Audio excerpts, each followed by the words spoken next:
வவுனியா தாளிக்குளம் வீதி நீண்ட காலமாக செப்பனிடப்படாமையினால் மக்கள் போக்குவரத்து செய்வதில் பாரிய சிரமங்களை எதிர்நோக்குகின்றனர்.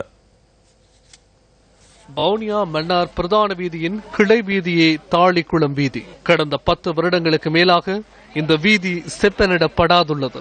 தாளிக்குளம், தங்கராபுரம், வாரிக்குட்டியூர், நட்டான்குளம், சண்முகாபுரம் மற்றும் கந்தன்குளம் ஆகிய கிராமங்களுக்கு செல்லும் பிரதான வீதி இதுவாகும். இந்த வீதி குன்றும் குழியுமாக காணப்படுவதுடன் மழை காலங்களில் நீர் தங்கி நிற்பதால் போக்குவரத்துக்கு பாதிப்பு ஏற்படுகின்றது.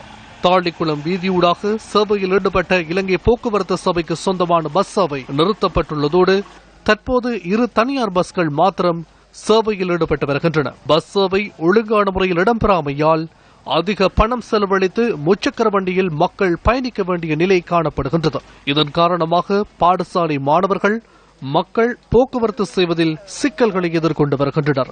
பள்ளிக்கூட பிள்ளைகள் போயிடாது, சேர் அடிக்கிறது, மழை பெய்து கொண்டிருக்கிறதால சரியான இதா இருக்குது. பஸ்ஸோட ரோடு சரியில்லை. அவசர தேவையின் நிமித்தம் நோயாளர்களை வைத்தியசாலைக்கு கொண்டு செல்ல முடியாத நிலை காணப்படுகின்றது. ஆட்டோ தொழில் செய்து கொண்டிருக்கேன். ஒரு கெட்பணி தாய்மார்களை பயத்தக்காரரை கொண்டு போறோம், சரியான சிரமம் கொண்டு போறோம்னு சொன்னால் இந்த ஒரு 7-8 கிலோமீட்டரும் கிட்டத்தட்ட 1/2 மணித்தியாலம் பிடிக்குது. நாங்கள் ஒரு அவசரத்துக்கு ஹாஸ்பிட்டலுக்கு கொண்டு போறதா இருந்தா கூடுதலான ஒரு மருத்துவ வசதியோ இதுக்கு போறோம் பெரிய கஷ்டமா இருக்குது இந்த ரோட்ல. இந்த வீதியை செப்பனிடுமாறு கோரி சம்பந்தப்பட்ட அதிகாரிகளுக்கு பல முறை தெரியப்படுத்தியும் இதுவரை எதுவித நடவடிக்கையும் எடுக்கப்படவில்லை என மக்கள் குற்றம் சுமத்துகின்றனர். எங்க கிராமத்துக்கு எலெக்ஷன் டைம்ல பெரிய பெரிய அதிகாரி எல்லாம் வரீனா அதை செய்தாரம் ரோட்டை திருத்தாரன் எல்லாம் சொல்லி இருக்கணும். ஆனா இன்னும் அதை கணக்குல எடுக்கல. இந்த ரோட்டு எங்களுக்கு ஒரு பிரதான பாதையாக கிடக்குது. நாங்கள் உயர் அதிகாரிகளில் இருந்து சகல உயர்மட்டம் மட்டும் இந்த ரோட்டை பற்றி நாங்கள் மாஜர் கொடுத்திருக்கிறோம். இதுவரைக்கும் இந்த ரோட்டை பற்றி எங்களுக்கு எதுவித முடிவும் வரை இல்லை.